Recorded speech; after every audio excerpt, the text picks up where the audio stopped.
مصطفیٰ صلی اللہ علیہ وسلم کی ذات طیبہ پہ لامحدود درود و سلام کے نذرانے پیش کرنے کے بعد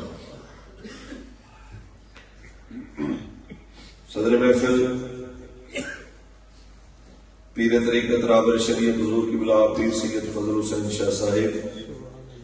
دامت برکاتہ ملالیہ، سرپرست بزم حضرت علامہ مولانا حافظ غلام عباس صاحب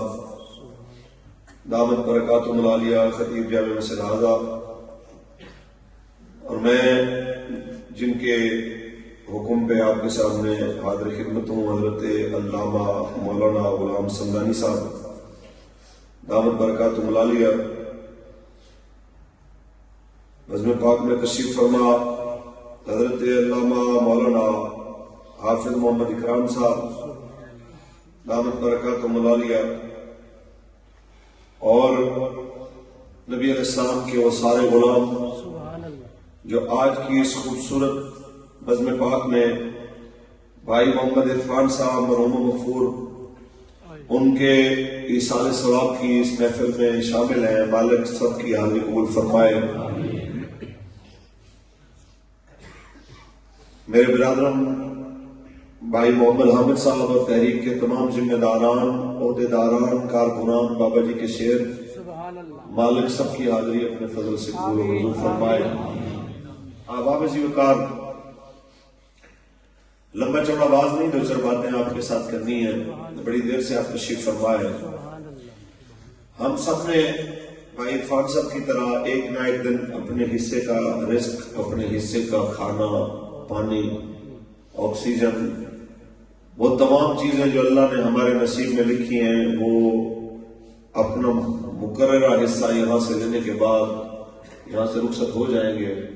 اس سے پہلے کہ آپ کی اور میری سانسوں کی ڈور منقطع ہو، تو اس کے انقطاع سے پہلے نبی علیہ السلام کے دین کے ساتھ اتنی وفا ضرور کر لیں کہ جب آپ قبر میں کریم آقا کا جلوہ دیکھیں تو بابا جی یہ فرمایا کرتے تھے کہ میری زندگی کا ایک ہی مقصد ہے کہ جب روح میرے پیراہن خاکی سے نکلی تو روزے سے آواز آئی اور میرا فقیر آیا۔ سبحان اللہ، بس اتنی سی التجا ہے، اتنی سی ہی جستجو ہے، اور اسی کے لیے ہی آپ کے سامنے حاضر خدمت ہے۔ سبحان اللہ کہہ لیں، قرآن پڑھیں۔ سبحان اللہ۔ ہر چیز مشکل ہو گئی ہے پاکستان میں، ہر چیز پہ بہت سارے رکاوٹیں اور پریشانیاں ہیں، لیکن سبحان اللہ اور ذکر اذکار ابھی بھی باقی ہے۔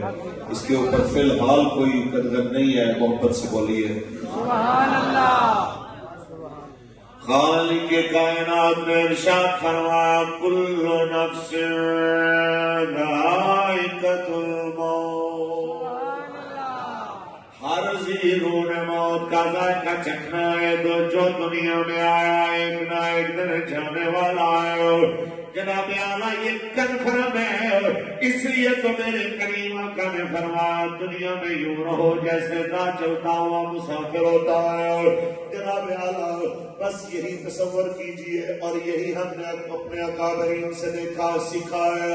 ہمارے بڑے کہتے ہیں دنیا میں ایسے رہو جیسے کشتی پانی کے اندر رہتی ہے، اگر پانی اس کے اندر چلا جائے تو پھر اس کی بقا نہیں رہتی ہے۔ لہذا دنیا میں ضرور رہیے، روزی بھی کمائیے، اپنے بچوں کے لیے روزگار بھی کمائیے، لیکن اس کے لیے دین نہ بیچیے، اس کے لیے ایمان نہ بیچیے، اس کے لیے حضور کی محبت کا سودا نہ کیجیے، ختم نبوت پہ سمجھوتا نہ کیجیے۔ بس یہی پیغام دینے کے لیے آیا۔ مرنے کے لیے تو دارا اور سکندر جیسے بھی مر گئے، مرنے کے لیے تو ہلاکو اور چنگیز جیسے بھی مر گئے،